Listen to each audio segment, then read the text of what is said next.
to get my phone into this holder. I think that works. How's everybody doing? Happy Tuesday, February the 4th.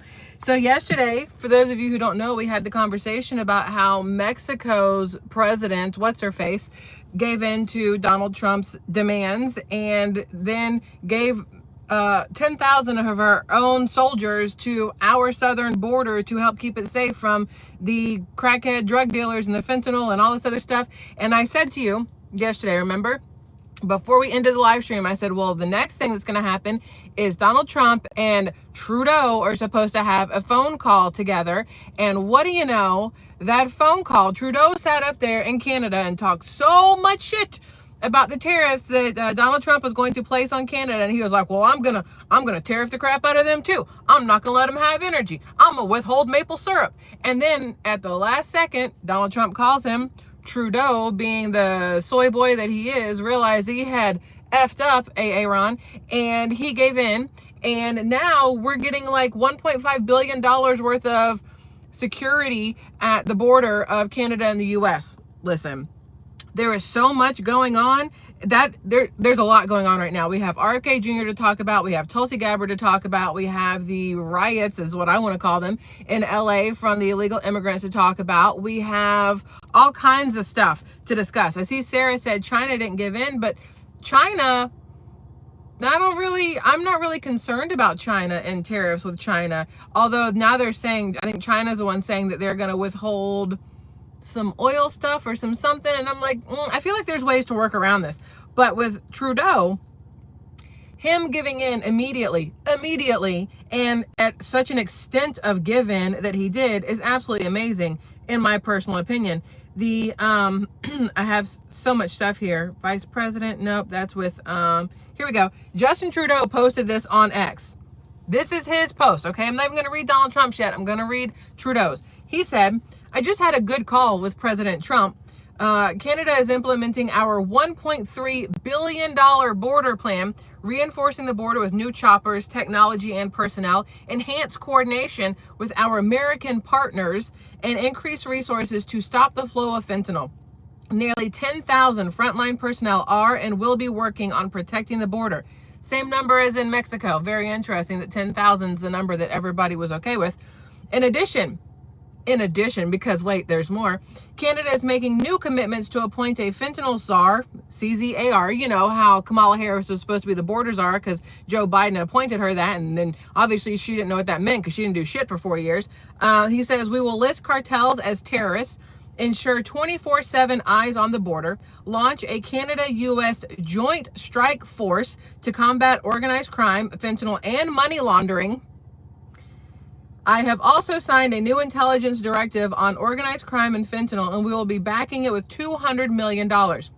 Proposed tariffs will be paused for at least 30 days while we work together. Where did I hear that before? Oh yeah, Mexico.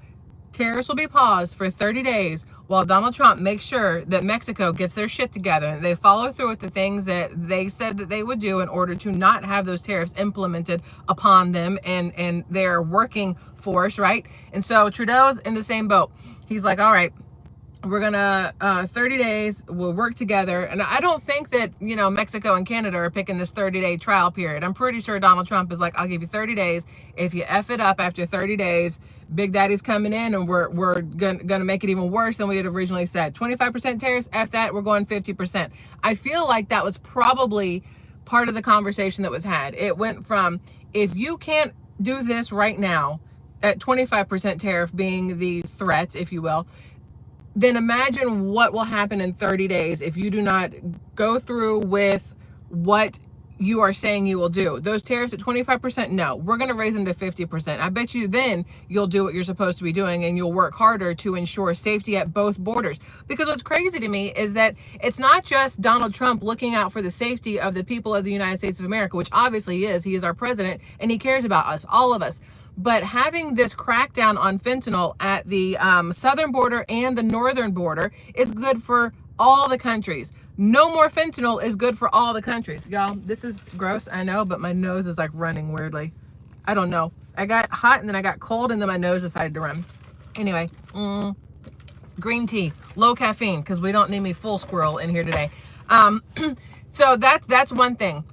I would like to mention, way off topic, completely off topic, but people were talking about, I saw it on MSNBC or CNN or some leftist, libtard platform, where they were like, well, with these tariffs, gas prices are going to go up 50 cents a gallon. And it's like, okay, I understand that sucks, but okay. Like, I would pay 50 cents more per gallon in order to stop fentanyl deaths. Like, maybe that's just me. I know a lot of people probably feel the same way. It sucks when the price of anything goes up, obviously, but at the end of the day, it is worth it in order to get this country back into gear or back in the right direction. Gas here actually dropped about 40 cents probably since not last weekend, but the weekend before when I filled up. I don't drive anywhere really. I go like 3 or 4 miles a day, if even that. And gas has actually dropped. And I'm like, okay, well, I'm okay with that. I don't mind that. But anyway, back to where we were. I think it's absolutely great that Trudeau gave in. Everything is going wrong you saw the title, everything is going wrong. It's not for us. Everything is going wrong for everybody else who either talks shit about Trump, who have been fighting everything that he's trying to do in order to make America great again. Canada had to walk back with Trudeau's tail between his legs. Same thing with Mexico, had to walk her, loudmouth back with her tail between her legs. Then you have people like, you've got Chuck Schumer out there, and you have Adam Schiff, and you've got Elizabeth Warren and Bernie Sanders and all these other people. Also, bad day for them, because guess what happened today? Both RFK Jr. and Tulsi Gabbard were not confirmed, but they made it through the Senate. So now they go to like one more step, I believe is how it goes. Either way, we are winning, and that's what matters, and I'm happy about it, and I wanted to share that information with you guys. So this is... JD Vance posted this. He posted this yesterday, and he says, career bureaucrats don't get to violate lawful orders from the President of the United States. They answer to the President, and he answers to the people. It's really not that complicated. And I'm like, yes, thank you. Common sense. It's really not that complicated. The people that are having these protests right now about the USAID being basically shut down, they're out, Elizabeth Warren and Ilhan Omar and all these other people are standing at podiums screaming about, well, you're not going to get your Social Security payment. You're not going to get your Medicare. You're not going to get this and that. Incorrect. There are certain things that are not being messed with, and those would be the certain things. The same people that are screaming the loudest about how wrong this is to take away humanitarian aid and do all this and do all this. Again, I said it yesterday. It's because they are lining their pockets in some way, some form, some fashion with the USAID, all that crap that's going together. And they're trying to convince you that the reason they're upset is because they're worried about you and your Social Security and your Medicaid and your whatever else. Bullshit. Straight up bullshit. So do not let them convince you. If you jump on X right now, you will see Chuck Schumer and Elizabeth Warren consistently posting about the cost of eggs and everything about eggs. You know why? Because they know that worked before. So think about it this way. When there was an egg shortage because of the bird flu, which I will say time and time again, there's not a bird flu the way they're saying, and there's not an egg shortage. It is all about money. You know why it's all about money? If you are terrified that something is going to be gone, what are you going to do? Rush out and hoard it. Hello toilet paper. Hello water. We've seen this before. Today, there are people, like I said, Elizabeth Warren, Chuck Schumer, they're not the only ones, but they are out there. Look at this. Why? Why do you need this many fucking eggs? Like, hello, this is uncalled for. These people that are at like Costco and places like that hoarding the eggs because, oh no, bird flu. Oh no, tariffs. Oh no. Bruh, you're killing it. Like, you're killing me. You're making it so much harder for everybody else. Waffle House. Yes, Betty says Waffle House is now, I saw this earlier. Sarah sent it to me, I believe. Yeah, Sarah. Thank you, Sarah. She sent it to me. And Waffle House was like, hey, listen, we're going to have to put what's the word? Surcharge. A surcharge. If you order eggs, it's a 50-cent surcharge per egg because, the cost of eggs have gone through the roof. You're an effing restaurant. Either deal with it or don't serve the eggs. Why should I have to pay more for a couple eggs when you are still getting the eggs that you need? You're still getting them at a lower price most of the time. But that's not even the point. The point is, they are pushing the fear. Hi, Marvin. We are pushing the fear. Not we. They are pushing the fear of eggs because they know it works. The second you push something that the majority of people either use or eat or need, people lose their ever-loving minds. I told you, or showed you maybe a week or two ago, how at Whole Foods there were no eggs whatsoever. And I was like, huh, well, that's interesting. I wonder what that's about. And then I was like, well, they are trying to make a lot of vaccines and they do need the eggs for those. So maybe that's why there's no eggs. Whole Foods also has different standards with the eggs that they carry versus like Walmart and Publix and Kroger and places like that. Today, I went to Whole Foods again because they have a lot of organic vegetables, which I like to get. And I go to Whole Foods and I go over to the egg section, and the guy that works there, we always say hey, say hey to everybody in there. They see me all the time. He's putting up eggs. He goes, hey, we have some. And I was like, cool. And only two kinds of eggs. Vitale Farms, the pasture raised organic, and then what's this other brand? Another brand, which are cage-free organic. No other eggs whatsoever, okay? And they have their signs back up on the doors, the display doors, that say 2 cartons per customer, all right? Because there is an egg shortage. I'm gonna say it again. Show me one video, just one, where they've actually killed millions upon millions of chickens. Please, one. Anybody, anywhere at all? No, never ever seen one. Last time? Nope. This time? No. Please show me where all the chickens suddenly stopped laying eggs. No? Nothing there? Okay, cool. Same thing when we had the chicken shortage. You couldn't get chicken, but chicken wings, you could get them everywhere. I'm sorry, are you growing the wings by themselves? Are they not part of the actual chicken? How can you have plenty of wings and less chicken? There's only 2 wings per whole entire chicken body. You're going to tell me you have no chicken legs, no chicken breasts, no chicken thighs, but those 2 chicken wings, tons of chicken wings to be had. I'm not a smart man, Janae, but I'm not stupid as shit. Like, that's how this goes. The whole purpose behind all of this is to scare the crap out of people into overbuying and therefore overspending. The eggs I got today, I got two cartons, dozen each. No, I didn't do the 18 count because they didn't have them. Two dozens, and they were $6.29. Previously, $4.99. Today, $6.29. Not because there's a shortage, but because they know they can jack the price up because people will pay for them. And my dumb ass did. I was like, listen, I like eggs. I want the eggs. I'm going to pay for the eggs. It is what it is. So just keep that in mind when you go out and you see people hoarding eggs. How many eggs are you going to eat? Where are you going to put these? Is your refrigerator big enough to hold just that many eggs all at once? Really? It's absolutely ridiculous to me. But again, you have Chuck Schumer and Elizabeth Warren consistently posting about eggs because they know that it is a sore point for a lot of people because they're so worried about it. But most people are not going to step back and go, this doesn't really make sense. I haven't seen any dead birds on the street. I'm not seeing any of these jokers falling out of the sky. Everybody I know who has a farm, their chickens are fine and their eggs are fine. How come it's only the major corporations that are suddenly having issues with eggs and chickens? You know why? Because they're not. Don't let them lie to you as often as they do. Anyway, let's move away from the eggs for a second. You guys know I'm in the parking lot. This guy just randomly stopped in the middle of the parking lot and is like effing around in his car, and there's like a car behind him, and then he starts to move. About had a T-bone situation in the parking lot. These people. Anyway, and where is it going? Oh, I wanted to mention this to you. It says here, anybody else notice that Trump's team are constantly keeping us informed on what they're doing? It's almost like they know they work for the U.S., which is very accurate. There's consistent posts, whether it's from Elon, who technically works for Trump, Doge. It's from J.D. Vance himself. It's from Donald Trump. It's from Caroline Leavitt. It's from all these different, Sean Duffy. You have Tom Homan who posts on X. They're keeping us abreast of what is going on. And that to me is what matters. Real quick, are we backwards today? Are we backwards? I need to know because I can't tell while we're live.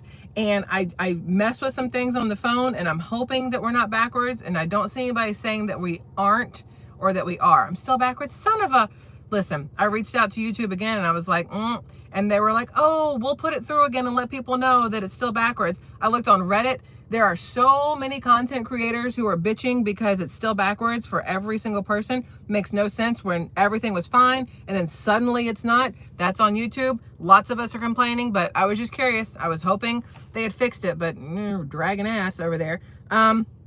Okay, so the other thing I want to mention, all kinds of stuff. Just understand we're going to be all over the place, like squirrel ping pong here. The White House is preparing an executive order to eliminate the Department of Education. This is per NBC. And I'm okay with that. I'm sure you guys are okay with that, especially after all the videos that you see coming out from super leftist libtard morons who happen to be in public school situations where they are teachers, where it is a kindergarten teacher who's crying and screaming because she has to take down her pride flag with the trans symbol in it that happens to have a pedophile symbol in it and all this other stuff. They're sad they have to take that down. The ones who are mad that they can't have books in their classroom about how daddy gave birth to whatever, because that shit's not real. All kinds of stuff. The people who are losing their absolute minds, I'm like, you do not deserve to be a teacher, number one, because you're obviously not in it for the right reasons. You're in it for whatever woke ideology you want to push, not because you actually want to educate children on how to read, write, things of our history. That even in school now, listen, I would love for Donald Trump to say, here's what we're going to do. You know what's funny to me? Let me just say what's funny to me. Joe Biden ran on Build Back Better, right? And throughout his 4 years, he just destroyed this country. So many things were just pulled apart and awful. And you go, well, I guess in order to build back better, you have to destroy it first. Well, here's the thing. Joe Biden, Kamala Harris destroyed it all. And technically, Donald Trump is now here building it back better. I don't know how I feel about that slogan is really pertaining to the president and vice president we currently have in office, but it goes for it, right? You don't really want to say it that way because then people are going to think of Joe Biden, but Donald Trump, the second he was inaugurated, he started to build this country back better than it was for the last 4 years. I'm just saying, I think that is great. If we could dismantle the Department of Education. Who was that person that Trump put in? Betsy DeVos or whatever her name was? I thought she was a moron personally, but again, when she was in office, the first time Trump was in office, I was still a libtard. I was still stupid and like fully retarded on all kinds of stuff, fully ignorant on everything, still ignorant in a lot of stuff right now, but doing my best to learn. And I think that's a massive difference between this term for Trump and the first one for a lot of people, not just myself. So technically you can thank Joe Biden and Kamala Harris for at least having people wake up to the fact that they were destroying our country, and a lot of people have switched from Democrat or independent over to Republican, conservative, whatever, because of the last 4 years. So, you know, yay, Joe Biden, whatever. But Betsy DeVos, or whatever the crap her name was, when she was put in as head of the Department of Education, as a parent who has a child in public schools, I was like, everything she's saying is stupid. It doesn't make sense, whatever else. I didn't get it. And I still don't fully understand what she did as the head of the Department of Education.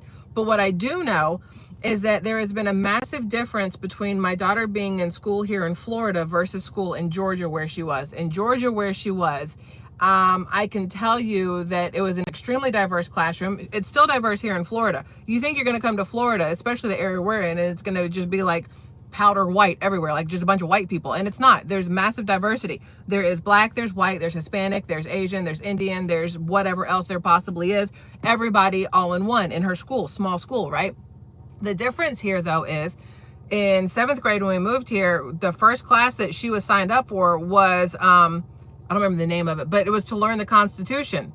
Civics. Civics? Yes. She was signed up for civics and to learn the Constitution. You know what they did not even offer in her school in Georgia? Civics. There was no talk about the Constitution, but I can guarantee you, walking into any classroom she would have been in that school in Georgia would have had a pride flag in it. It would have had books in there that were, you know, my 2 gay dads and this, or my 2 gay moms and this, and, you know, how my cat wanted to transition into a dog and whatever the crap else. That's what Georgia would have been.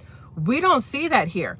Maybe there are parts of Florida, because I know all of Florida is not conservative or Republican. There's a lot of Democrats, you know, whatever in Florida. Thankfully, we are in a part that seems to be more Republican. But the school itself gives them the option to learn things that you couldn't learn in Georgia either. They have classes, because we live near the beach, we have classes to go learn how to captain a boat, to sail on a boat, to fish, to do those kind of things. You have classes where you can go intern at businesses and learn how to do things. I am hoping personally that whatever Donald Trump ends up doing with the Department of Education adds back in some of the things that were in schools when I was a child, and when, you know, people older than me were in school. I didn't have shop class, but I did have a class where I kind of learned how to balance checkbooks and stuff like that. We had home ec. I could go cook things and whatnot. I learned how to sew in class, and those are the things that we should have. Schools, if you look back, like way back when, I don't know how far back, but way back when, schools actually taught you how to survive and live life, not just taught you how to fall in line and copy everything everybody else is doing, and, you know, be a sheep and all this other stuff, and basically churn out worker bees is what school is now. You take it back to where it used to be, this would be such a productive country. It would be absolutely ridiculous. But on the other hand, if we were a super productive country, we wouldn't need AI. We wouldn't need robots. And then Elon Musk would be out of a job. So there's a lot of stuff here where I'm like, I can see where we need to be. I can also see how I don't think we'll ever get there, because there are too many hands in the pot at one time. But knowing how to do things and take care of yourself is huge. Having a class where they teach you how to garden, having a class where they teach you how to survive freezing winters and you know, northern parts of the United States, which there's obviously colder places in the world, but it's really freaking cold up north. How to survive the heat, how to survive all these different things. We need that, and we don't have it. And I would hope personally, because I don't know what Donald Trump's plan is for getting rid of the Department of Education. I know it's supposed to be give it back to the states. Does each state then get to decide if they want to teach the kids there how to be productive members of the world as opposed to just society, which I don't know if that sounds right, but to me, productive members of society is more knowing how to kiss ass and shake hands and follow orders and whatever. Productive members of the world or the community, I think, would be more about how to come together and make sure everybody can survive. In my brain, because I've been watching Fear the Walking Dead now, I just finished the last season of The Walking Dead. I'm thinking of Alexandria. If you've ever seen it, then you know, where everybody's supposed to pull their weight and they repair the houses together, they grow the food, they you know, get the water, and they get all this stuff. That's what we need to be, is that ability. Right now, bro, where I live, if anything were to go wrong, 90% of the people here would run screaming into the streets because they would have no clue how to take care of themselves. Do I know 100% how to survive? Hell no. Do I need to? Yes. Do I want to learn? It seems very, very scary and overwhelming, but yes, I would also like to learn how to do all kinds of stuff. My daughter, I'm going to give you just a little bit of personal whatever. I'm failing as a mother in this aspect, but my daughter is also a hustler. So she sends me a text yesterday and she goes, hey, can Gigi pick me up from school today? That's my mother, her grandmother. She goes, can Gigi pick me up from school today? And I was like, why? What are you trying to do? You trying to get her, take you to Chick-fil-A so you can get ice cream? Because that's their thing, right? I'm like, are you just like trying to kiss butt to go get ice cream? And she's like, no, I need to sew this pair of pants. And I was like, what are you talking about? She said, this kid in my school, he gave me his sister's pants and he said, do you know how to sew these? And he was like, I'll give you $10. So my daughter was like, yes, I know how to sew them. No, she doesn't. No, she does not, but she knew she wanted $10. So she told him, she goes, yeah, I know how to sew them. Then she calls Gigi and says, Gigi, will you pick me up? And can you bring a sewing kit? And when you get here, can you teach me how to sew these pants up? So my mom comes over and brings her sewing kit and starts to sew them up. And my daughter basically pulled a, what is it, Huckleberry Finn on her? Is that who it is? Tom and Huck, whichever one. I can't think because it's been forever. But the one who was like, I'm going to paint this fence and it's the best fence ever. And then the other one's like, no, I want to paint the fence. And he just sat there and watched them paint the fence. That's what my daughter did. She was like, is that how you, like, show me again how you do it? And by the time it was done, my mother had sewn these pants and my daughter got $10. And I was like, no, little hustler, you have to share it with Gigi, because without her, you would have made nothing. So at least 50-50 it. But I thought it was funny. But that's the thing. She needs to learn how to actually sew for herself, because then she won't need anybody to split the money with. She'll be able to just hustle the $10 for herself. I was slight Tom Sawyer. Thank you. I was kind of proud of her. I'm not even gonna lie. You got to do what you got to do to make it in this world. She will be an entrepreneur before she knows it. Anyway, that was the education department I wanted to talk about. Anyway, they need to bring stuff like that back into schools. On top of everything else, we have the U.S. Senate Finance Committee voted 14-13 to move forward with the nomination of RFK Jr., which we already talked about. Tulsi Gabbard, I don't know what her numbers were. Somebody might know. I don't know if it was the same kind of thing, but I do know that she has gone through to be, to move forward with the nomination. I don't know when they do the final vote or how that finishes. I do know we're still waiting on Kash Patel. They're not going to let him through anytime soon. That needs to happen, but that's not going to happen anytime soon. Did you guys hear about, where is this? Okay, here's the China one. So yesterday, China imposed a 15% tariff on the United States for coal and liquefied natural gas, LNG, immediately after President Trump's latest tariffs took effect. So his tariffs were 10% against China. China was like, F you, I'm bumping it up 5%. They put tariffs on us for coal and liquefied natural gas. But here's the thing. It's backwards, but it's Trump holding up a thing that somebody obviously made. He didn't do this, but it's FAFO. Fuck around and find out. China doesn't seem to understand that we can play this game. It's fine. The reason why Donald Trump is putting tariffs on China, just so everybody's aware, is you guys have heard of Temu and Shein, these two just absolutely cheap as dirt places you can order things from. And for some reason, women in their teens and 20s and 30s and 40s are in love with these places. Not me. I refuse to order from them. That's just me. But a lot of people order from them. But the problem here is, I'm trying to remember how this all went. China has figured out how to basically ship a ton of stuff to the United States and never have to pay any taxes on it. I don't know if taxes is the right word. Any of their tariffs on it. I don't know how to phrase it, y'all, because if it's under a certain amount, it does not go through, what is it?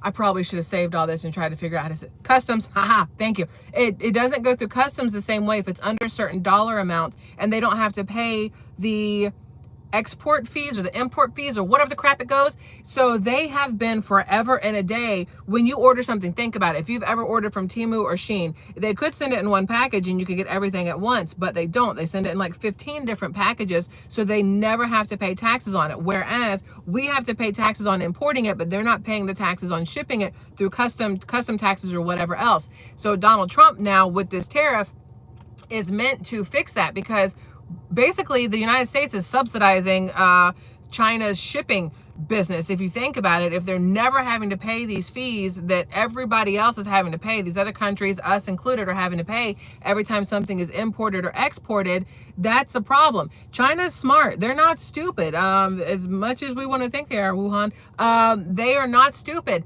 They know exactly what they're doing. They know every loophole to go through in order to pay the least amount of money. And Donald Trump in office now is like, we're not doing this. We are not doing this anymore. You will pay. And so he put the tariffs on. And China understands that they've been caught, if you will. And so they're trying to put some tariffs back. But I can guarantee you it will even out at some point, because China needs the United States And unfortunately, whether we want it to be this way or not, the United States needs China in certain aspects. Hell, we need all these different countries in certain aspects because we've become so reliant upon them for so very long, thanks to all the different administrations throughout the years. But Donald Trump, I believe, is in office now to try to find ways to pull back that neediness on all accounts, whether it's them needing us or us needing them, and to make it so we are more independent. That's what we need. We need to be more independent, not relying on everybody else in order to survive, right?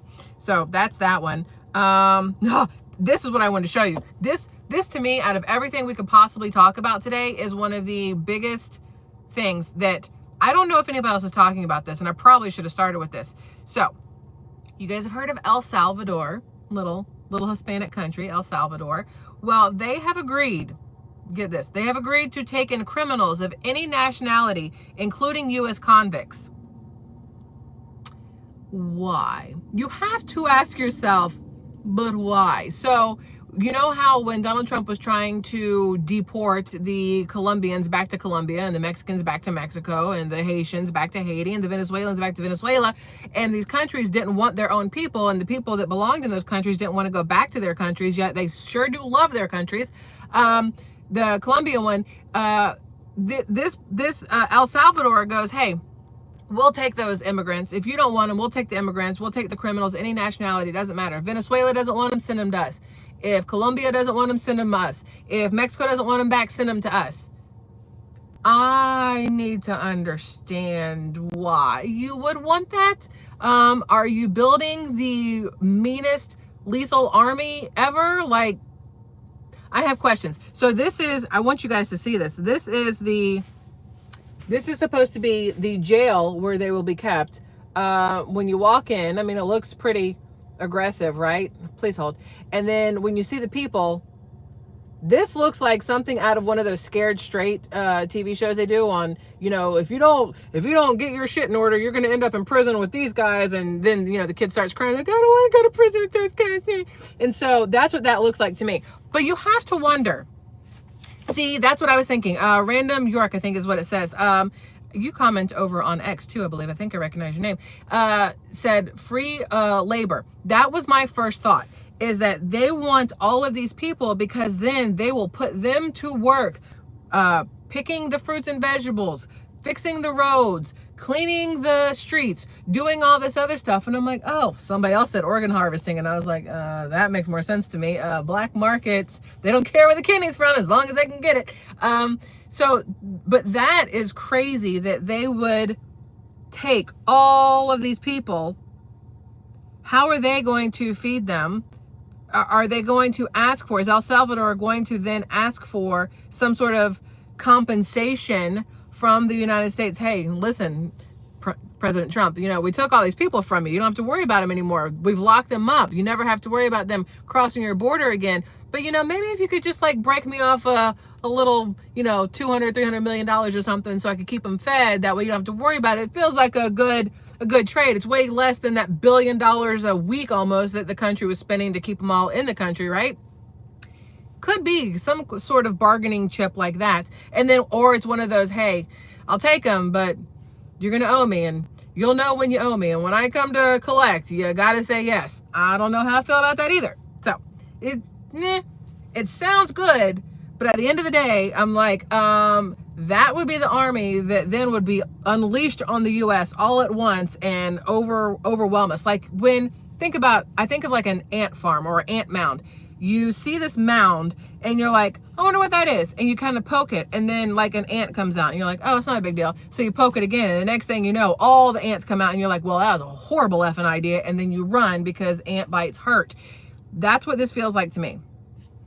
This does not make sense to me. It looks too good to be true, and it looks like it could turn around and bite this country in the ass in a very, very bad way. So just, you know, we're going to keep that in mind, that El Salvador is offering. And if we hear anything of Donald Trump accepting the offer of El Salvador, we should all just be a little bit scared, because there's no way that that is from the goodness of their hearts. As much as we would like to think it is not. On top of that, let's see what else we have. So many things. According to this, Trump has nominated Joe Kent for National Counterterrorism Director. I didn't know who Joe Kent was. I looked him up. He's a good-looking dude, right? He's a good-looking dude. But it says here that as a Green Beret soldier, he lost his wife to ISIS. Joe has hunted down terrorists his entire adult life and will continue to fight to carry on his wife's legacy.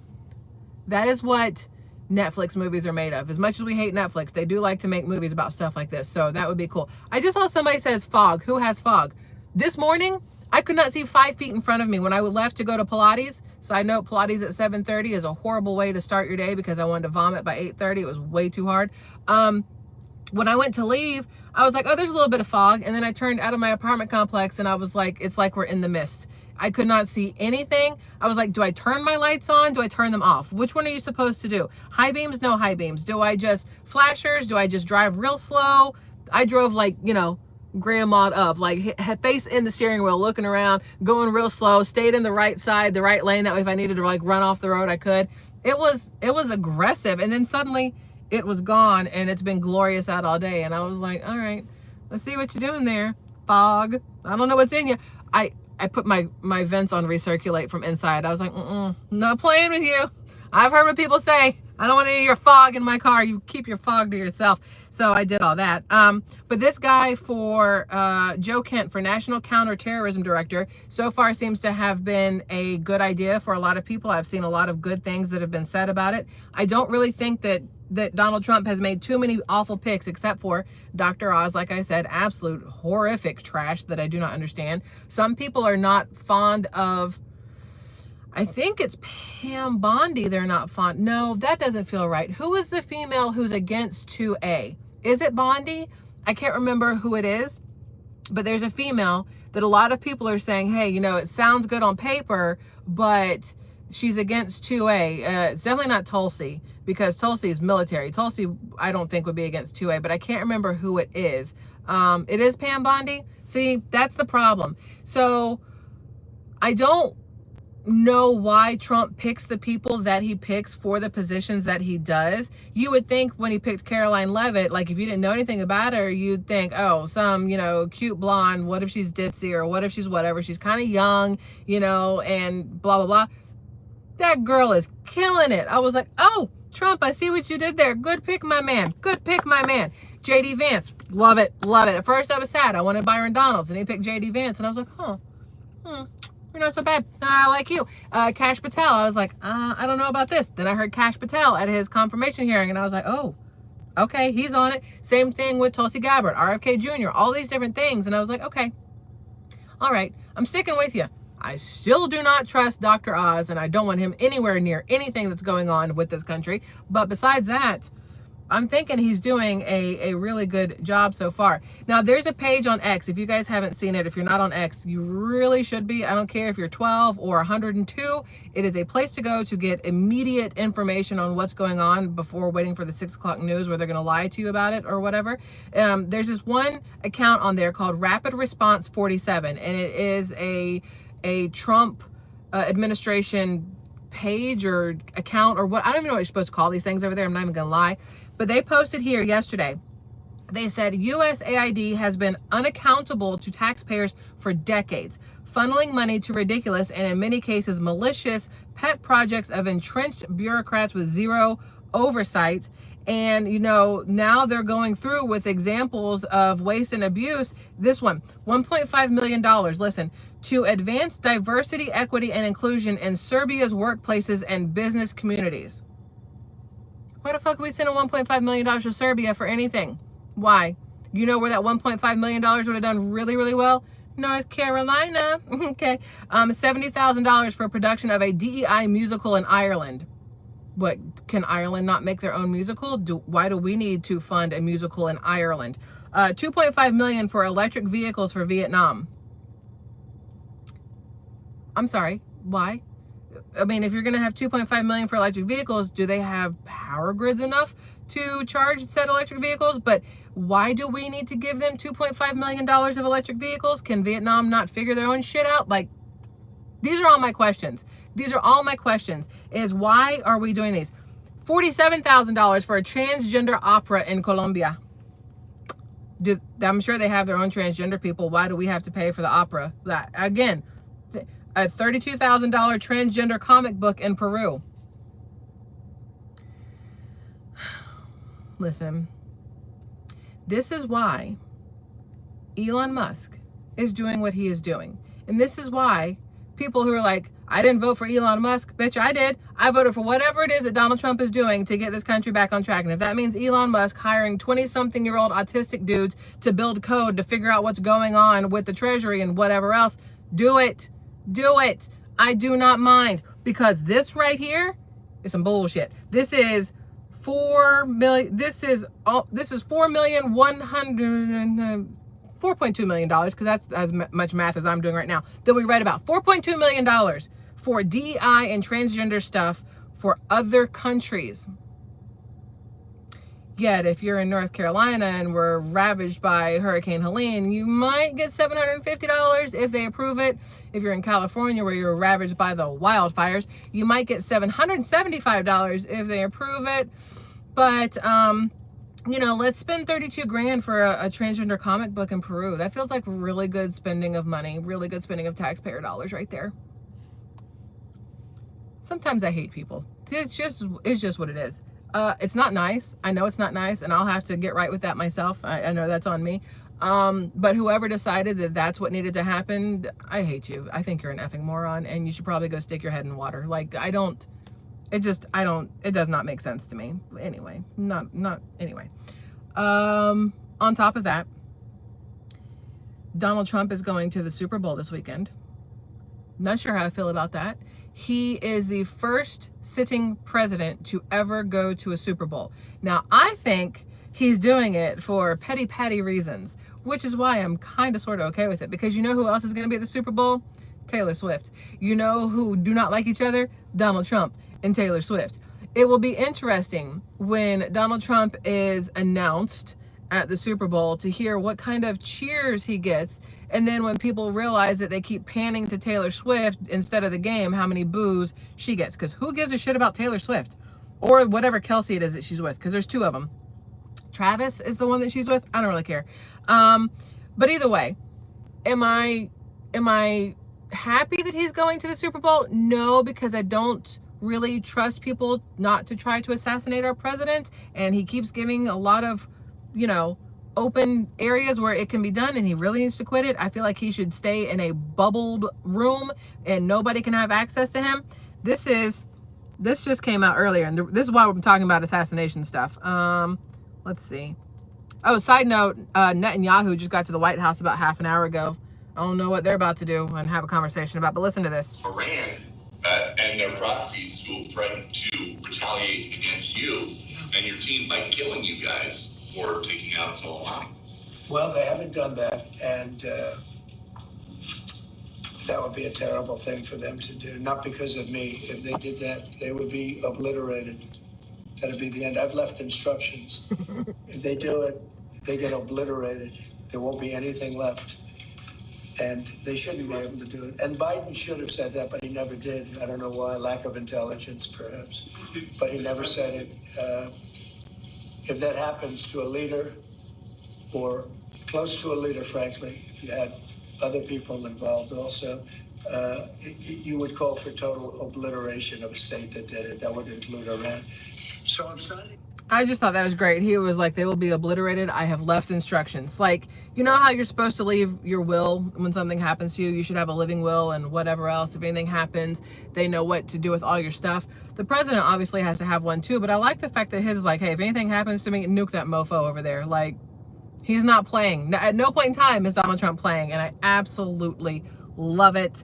On top of that, I think that's like the phrase I say way too much, is on top of that, and there's a lot of them, but that's one of them I realize I say way too often. It's not on purpose. It just happens to happen that way. Tulsi Gabbard secured enough votes to be confirmed as Director of National Intelligence, which we talked about. That's her giving her salute, but that's not a recent picture. It's old, but still waiting on the full-on confirmation. This I thought was very interesting. U.S. Air Force intelligence. This came out yesterday after Mexico crumbled and succumbed to Donald Trump's demands. It says here, U.S. Air Force intelligence aircraft have entered Mexican airspace after Mexico agreed to cooperate in fighting the cartels. This is practically unheard of. Pete Hegseth sent a warning to the cartel saying all options are on the table. President Trump demanded 100% operational control of the border, and Hegseth is delivering. So this is the route that the aircraft was taking. Okay, you see down through there. And this is the plane, one of the planes, which I thought was great. And, you know, Big Dick Energy Hegseth right there. That's it. Those are all the pictures. But I mean, that's a huge thing, that not only did Mexico say, okay, we're gonna put soldiers up there, we're gonna do everything we can to help you out. You tell us what we can do for 30 days. We'll mind our P's and Q's. Now, I'm curious what'll happen on day 31. If they think they can slack on day 31, oh, boo-boo, think again. Donald Trump's not gonna stop looking just because it's day 31, just because you do the right thing for 30 days. There's still gonna be issues. There will be eyes on Mexico and Canada forever at this point, it seems. I feel sorry for whoever takes over after Trudeau, you know, because who knows what all he's done to Canada. I'm not in Canada, but there could be a lot of other things that he's doing to hurt the country. Because it seems the way he tried to retaliate against Donald Trump was more of a hurt the country than anything. It was one of him trying to do a mine's bigger than yours, and clearly that's not the case. I don't know if you've ever heard Trudeau talk, seen him walk, looked at him at all. There's no way his is bigger than anybody's. Maybe Kim Jong-un or whatever his name is, maybe that one. They could have a little pissing contest together. But it's going to be interesting to see who takes over after Trudeau and how they get along with Donald Trump and the United States. You know, it's just something I think about, because that's supposed to happen in March, I think, is when Trudeau officially is done, because they have to have their own election to have him replaced with somebody else. I do not think Canada will become the 51st state. That's a big motherfucking state. That Canada is massive. I do not think that it will be a 51st state, but I haven't heard much talk about Greenland lately. Like, there was a bunch of talk, and then it kind of got quiet for a minute. I'm gonna look into that for tomorrow, just FYI. Somebody comment on this video when it's all said and done, and just go, Michelle, Greenland, so I remember, because I will forget before then. But that's something we need to look into for sure. Now, this I saw posted up a little bit earlier. Says, saw this pretty surreal thing at the White House today, which caught my attention. Well, the video actually caught my attention. Says, this man walked by my wife and I as we were taking pictures of the White House. He walked by us and said, fuck it, and started crossing barriers until he reached White House fence. Seeing the snipers on top scurrying around and dogs racing out on the lawn was wild. So look, this is the video. Just going to show you. I've been here. I've seen this. This guy said, you know what? I'm just going to go. He jumped that little fence, jumps that little fence, starts climbing this big old fence up here. What's crazy is that fence, that top of that fence, if you slip and fall, you are impaled. It will hurt very badly. You will bleed to death probably. Hello, did you stop playing? No, it's still going. It's just very, very slow. He's trying to climb. There he is. He gets to the top of the fence here, and that looks like a very difficult fence to climb anyway. What are you doing, bro? What is happening? It says he's climbing. Why is my iPad doing stupid iPad things? Hold on, wait. It's being stupid. Hello, I know you work. It's always the ones that I want you to see the most where it's like, no. Oh, we're just gonna pause again? Cool. Why? One of these days you guys are gonna see me just take a hammer to this joker, because it's starting to piss me off. Like, the words are going, but the video has completely stopped. They have those dogs, look at them over there. Like, the audio's going, the words are going, but the visual of Broski climbing the fence has stopped. You know what? F this thing. Let me get back out of here. Don't go anywhere. Wait, please. Please wait. Please don't leave. Maybe if we go this route, it'll work. No, it's still not going to work. Either way, people showed up. They got him down. Whatever. It was way funnier if you could watch the guy trying to climb to the thing. But it's just very interesting how just walking around and some random guy's like, nah, I'm just going to climb this fence and try to get into the, oh, now it wants to work as they tackle him onto the ground. All right, fine, whatever. Stupid video anyway. Then the police show up. You got the popo there. But can you imagine you're just walking around and then you're like, oh, look at that guy. And you hear that guy go, fuck it. And then he just starts climbing a fence, and you're like, pretty sure that's how you're gonna die because the fence is there for a reason. There's not a door into it. There's no stairs to go over it. They have really pointy things at the top of it. Pretty sure it's designed to keep you out of it. You trying to climb it, not gonna go over well. And sure as shit, broski's in handcuffs on the ground, surrounded by a lot of police officers and dogs. I don't know if that was the end he intended for, but that's how it did end. The other, what is it? You have Border Czar Tom Homan says he plans on going after, oh, that's what I wanted to talk to you guys about yesterday. You guys have heard of the New Jersey governor, Phil Murphy? You've heard of him, right? So Phil Murphy, he is a dumbass, number one. I don't know how people feel about Jersey, but I need you to hear this. I need you to hear this. Let's just play this whole thing if it'll play, because, you know, iPad. So you're going to get to listen to Tom Homan and the New Jersey governor. It's like a put together video from Fox News, but listen, please play, right? Chicago leaders encourage residents to exercise their rights in resisting Trump's deportation policies. The governor of New Jersey, Phil Murphy, basically admitted that he knew somebody that didn't have full documentation, that he was hiding over his garage. But there's someone in our broader universe whose immigration status is not yet at the point that they are trying to get it to. And we said, you know what, let's have her live at our house above our garage. And good luck to the feds coming in to try to get her. Your comment on all of that? I think the governor's pretty foolish saying what he said, because I got note of it. Won't let it go. We'll look into it. And if he's knowingly harboring, concealing an illegal alien, that's a violation of Title 8 United States Code 1324. I would seek prosecution, or the secretary would seek prosecution. So maybe he's bluffing. If he's not, we'll deal with that. And as far as listen, what's crazy to me though, that man, that New Jersey governor, sat on the stage and said, well, we know a illegal female who we don't want her to go away, so we're just gonna house her and hold her in the room above our garage.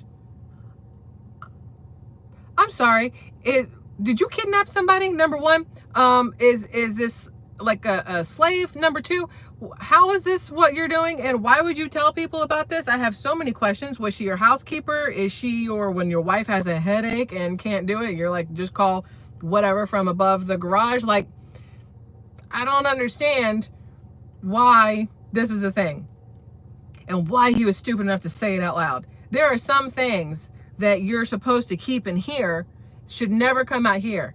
I don't listen to my own self most of the time. I say anything that I think up, and then afterwards I go, probably shouldn't have done that, but you know, too late. But I feel like when it comes to harboring illegal immigrants and knowing it's a felony, and you're the governor of New Jersey, okay, well, okay, it's weird to me. Doesn't make sense. What else do we have here? We have so many things here. Hold on. Anything y'all want to talk about? Let's see.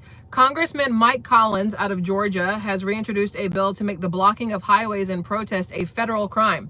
Do you know why this needs to pass? Because of all the illegal immigrants who are blocking the highways with, look, this is in Cali.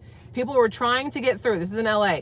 The cars are trying to get through, and she's like, can you please let me through? No, she did put her arm out the window, but then you have them throwing stuff and all kinds of stuff. Do you know how pissed I would be if I was sitting there trying to get to work? Or like we talked about yesterday, what if my child needed to go to the doctor? What if I needed to go to the doctor? What if whatever? And you have these dumb fucks just standing out in the middle of the road, and you know, my brain goes, well, what about March in Selma? You know, that was on a bridge and that was on a whatever and blah blah blah. There are times, and it's hypocritical as hell, but there are certain times where maybe it makes sense, but at the same time, that one, I don't even know if it was peaceful or not, but this annoys me. I wasn't around for that one. I'm around for this one, and this shit annoys me. So there's that. I'm just being honest. People are like, but if you tell them they can't protest, then you're taking away their rights.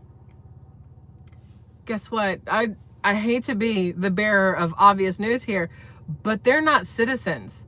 They are not afforded our rights. They are not citizens. That's how I feel about it. If you are a citizen, I mean, if somebody in here happens to be an American citizen and they want to stand in the middle of the road, okay, well, maybe that's your right, but it's also illegal, as far as I remember, to block the pathway in streets of emergency vehicles or anything else like that. And that's what all these people are doing. They don't know if there is an ambulance or whatever farther down the road that needs to get through. They're blocking absolutely everything. And then the same people, this is way off topic, but the same people who a lot of the times are the ones sitting in the middle of roads and are protesting, it's because they're protesting for climate change, not realizing that them sitting there with the cars running for an hour or two waiting to get through is actually hurting the climate more than if they would just get the hell out of the road.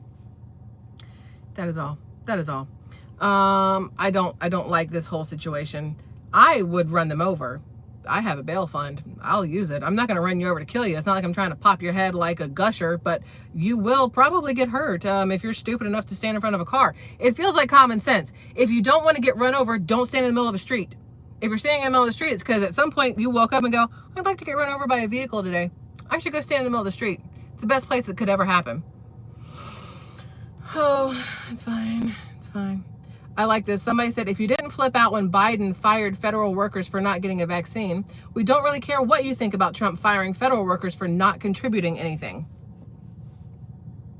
That's that. That's the end of the tweet, because I think it's absolutely amazing. The same people who are so pissed off that Trump is doing anything he's doing had no problem being told that if they did not do this, they would no longer have a job. Why? Anyway, that's that. Y'all, we've been here, geez, almost an hour. I swear I lose track of time every single time we do this. It's not on purpose. I'm not trying to like hold you hostage or nothing, but I was trying to see if there's one more thing to talk about today, because there's always something. No. Chuck Schumer. Man, oh yeah, Chuck Schumer said, if Doge can shut down USAID, next it might be the IRS or intelligence agencies. Okay. I'm sorry, are you threatening me with a good time? What are we doing here? I don't know what's happening. I'm perfectly for it. So anyway, that was what we've already done. Hey, did you guys know hockey, there was like a what's it called, like a championship? I don't watch hockey. I went to a hockey game when I was younger. I remember seeing somebody get hit in the face with a hockey puck, and there was a lot of fighting, and I was like, is this a fight or is this a game? Like, I didn't really understand it. I try to watch it sometimes, but I still don't really fully understand it. But the Stanley Cup champions, which are the Florida Panthers, they won the Stanley Cup champion. And I always thought Stanley Cup was a soccer thing. I have no idea what's what. But they won. And so they went to the White House to see Donald Trump. And every single one of them wore red ties. And they gave him a Trump 47 jersey and a gold hockey stick. But the fact that they all dressed alike with blue suits and red ties, I thought was absolutely amazing. I loved it. I thought it was great. What is this? What's here? Senate Finance, RFK Jr. That's that.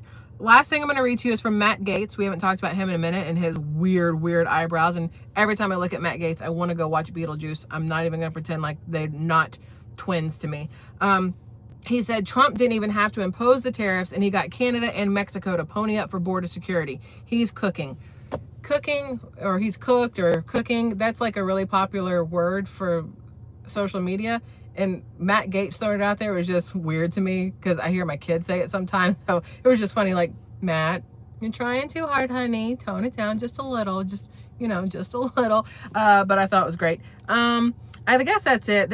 Oh, no. Last one. I promise. Last one. I promise. And then I will let you guys go. Yeah. You know how when that Black Hawk hit that passenger plane at Reagan National Airport, and we were like, that doesn't look right. Something happened there. And then a lot of stuff has come out since then, and we're like, yeah, that feels intentional. 2 airport employees were arrested for leaking the video footage of the DC collision last week to CNN. Why?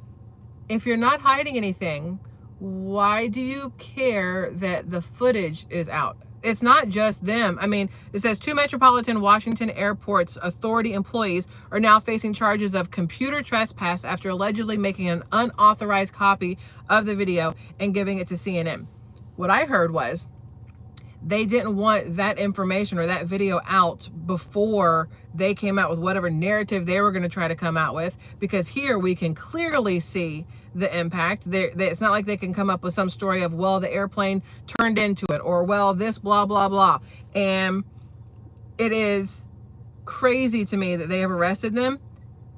But again, it goes with my whole, I don't trust the situation. I don't trust what they're telling us. I feel like there's way more to it, especially after they scrubbed the female pilot's social media and there's nothing left on social media. And it turns out she worked for the Biden administration, and it turns out she was 100-something feet above where she was supposed to be and half a mile off course, and blah, blah, blah, blah, blah. So that's that.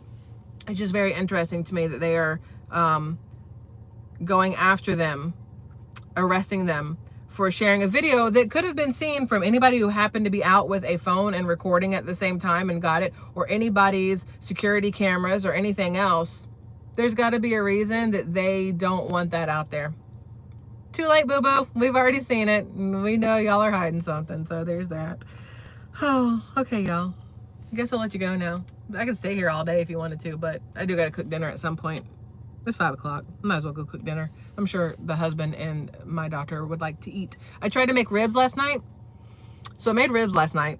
First time I've ever made ribs last night. And I Googled it, how to do it. And it's like, cook them, slow cook them at 275 degrees in the oven, because I don't have a grill. Cook them in the oven, 275 degrees, put, good salt and pepper on it, wrap them up real tight in tin foil. And then after 2.5 to 3.5 hours, uncover them, put your barbecue sauce on them, turn the broiler on high so it like caramelizes the barbecue sauce. So that's what I did. And I realized when I started to make the ribs that I forgot to buy barbecue sauce.